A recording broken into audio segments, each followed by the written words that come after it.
In 1993, one song was literally everywhere. It was this crazy sad ballad, but the music video did something no one had ever done before. It helped find real missing kids and won a Grammy. The band was Soul Asylum. The song was Runaway Train. They played for the president. Their album went multi-platinum, and for a second, they were one of the biggest bands on earth. But here's the crazy part. When you think of 90s rock, Nirvana, Pearl Jam, you never think of Soul Asylum. How is that even possible? And if you think they're a one-hit wonder, you are so wrong. This is the insane story of a band that was too punk for pop, and then too pop for punk. To understand why they are the most underrated band of the 90s, we have to rewind all the way to the start. Way before MTV made them famous, Soul Asylum was just a super loud, super fast, chaotic punk band from Minneapolis. They literally started in 1981 and called themselves Loud Fast Rules. They came from the same scene as legendary bands like Husker Du and The Replacements. But while those other bands were getting famous on college radio, Soul Asylum was touring non-stop, playing the wildest, most insane live shows you've ever seen. They spent 10 years grinding it out, creating this crazy mix of pure punk noise and super emotional songs from their singer, Dave Pirner. They dropped albums on tiny labels and even had a failed record deal. This decade of struggle is what made them legends. They weren't an overnight success.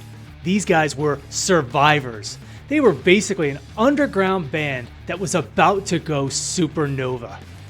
By the 90s, the band was this close to breaking up forever. After years of playing insanely loud shows, their singer Dave was literally losing his hearing, and they were just getting tired of going nowhere. So he just started writing songs on an acoustic guitar, and that one change accidentally changed everything. Without all the loud noise, you could hear that this guy was an incredible, super emotional songwriter.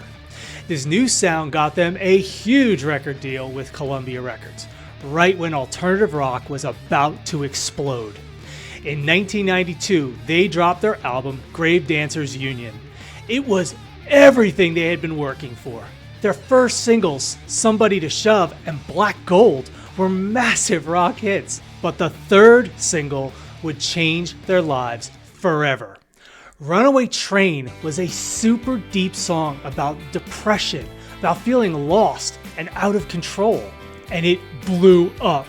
It went number 5 on the Billboard Hot 100 and won a Grammy. But the craziest part was the music video. The director, Tony Kaye, put the pictures and names of real missing children in the video.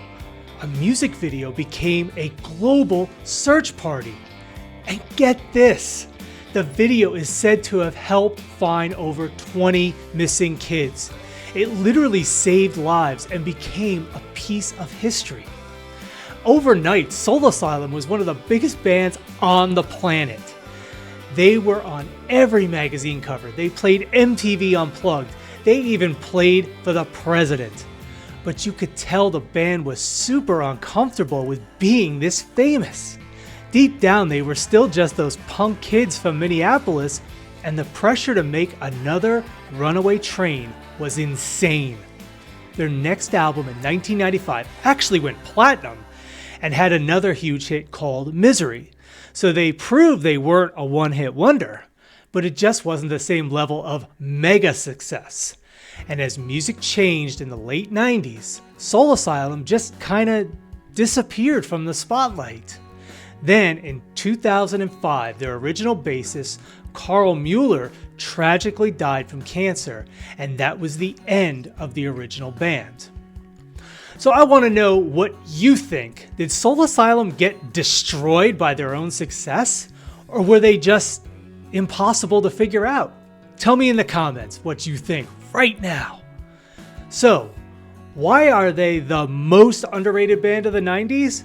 Because it's not a story about rising and falling. It's a story about never giving up. These guys were total outsiders who, for one incredible moment, took over the entire world with a song that actually mattered. People forget Soul Asylum because they weren't just another grunge band.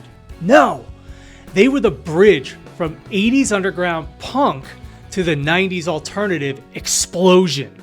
Their legacy isn't just one song, it's an entire library of amazing rock music from a band that grinded for a decade, became accidental superstars, and never, ever lost their soul.